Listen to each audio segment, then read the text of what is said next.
And here is your question.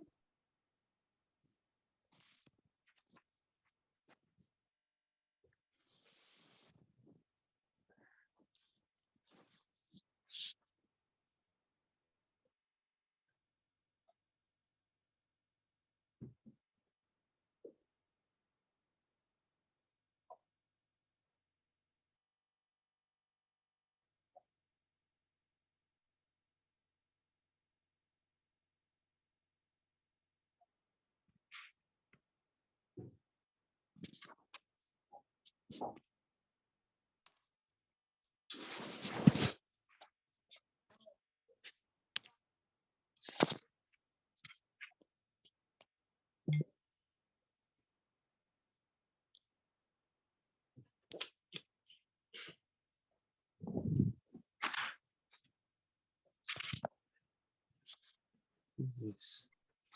Right. So if you have read and understood, considering it critical care scenario, kindly tell me how should you manage this patient now?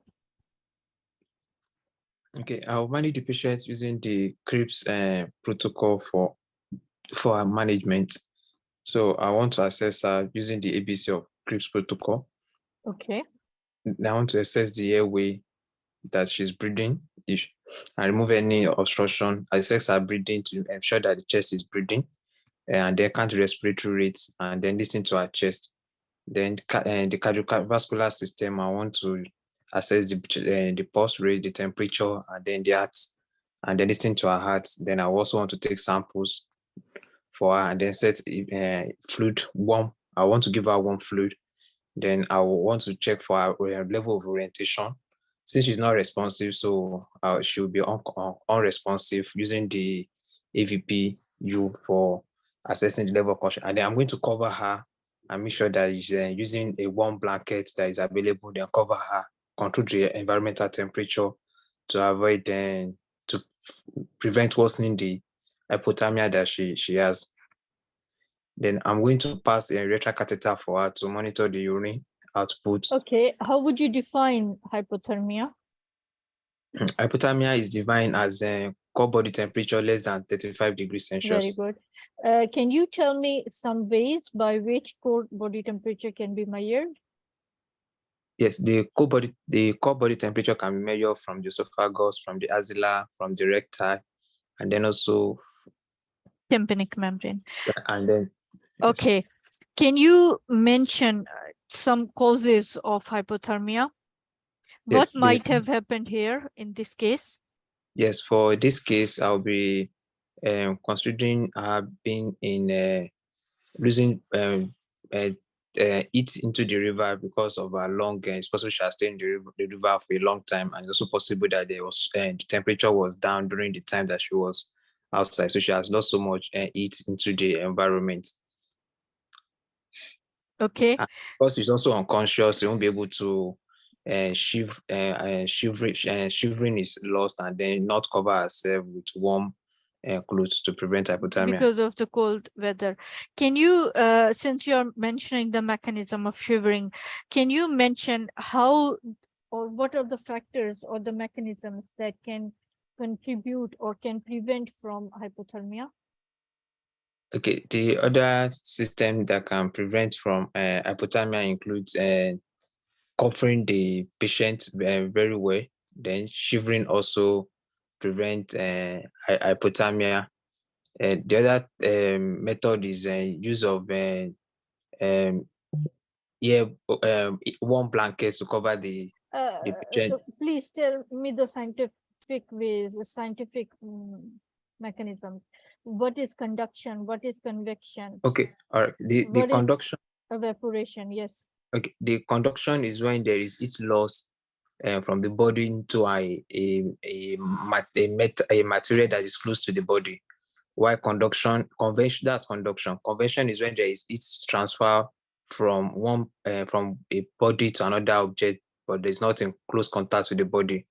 While evaporation is when there is a loss of heat from the body as a result of water changing to vapor, and then losing heat during that process from the body. And then there can also be heat loss through radiation from also the body. Okay. In case if you're operating on a patient, what measures can you take to prevent hypothermia to occur on a Yes, pre-operative patient? the measures I would take is I'll control the environmental temperature, the theater temperature, to make sure that it's not less than 21 degrees, usually between 21 and 24 degrees Celsius. I will give patient warm fluid for both the IV fluid and then irrigation where I need to irrigate. I will warm the blood, patient needs to get blood. For children, and I want to use a warm blanket on the table before putting the patient.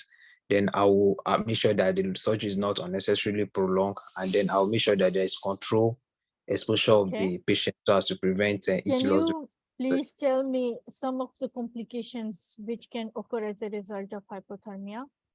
Yes, the complications that can result from hypothermia for the coagulation, it can affect the coagulation, so it can cause prolonged coagulation and then DIC in the patient. If it affects the heart, it will reduce the cardiac output and cause cardiac arrhythmias.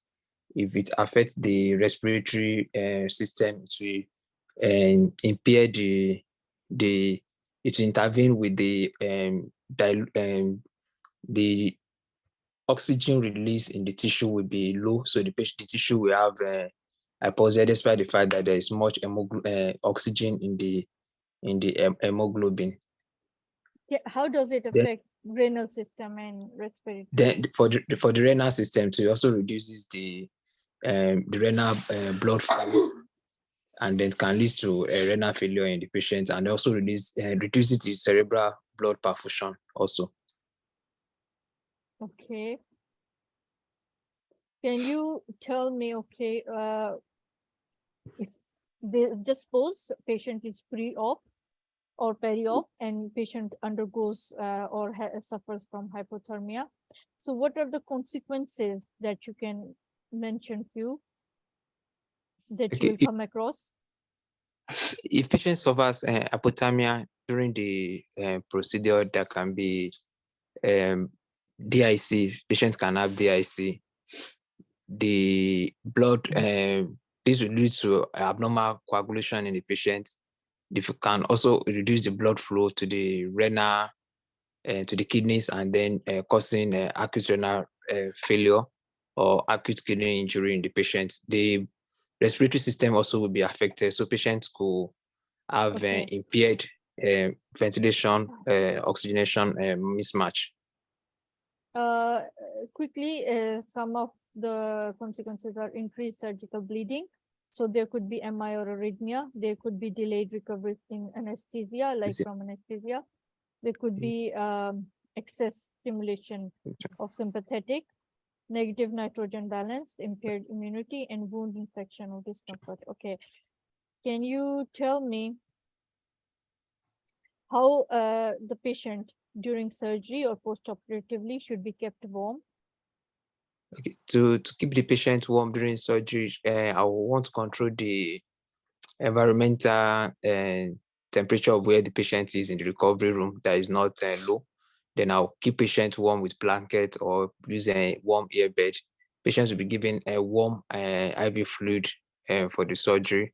And then the other method I will use is I'll make sure that patient's core body temperature is at least 36 degrees Celsius before he or she is transferred to the ward from the recovery room. Okay. Right. Right. Can you tell me some of you've already time and right? Thank you. Yeah. Post roaming. Some of the ways I wanted to ask you. Right. Kind of ask you everything. Okay, good. Thank you.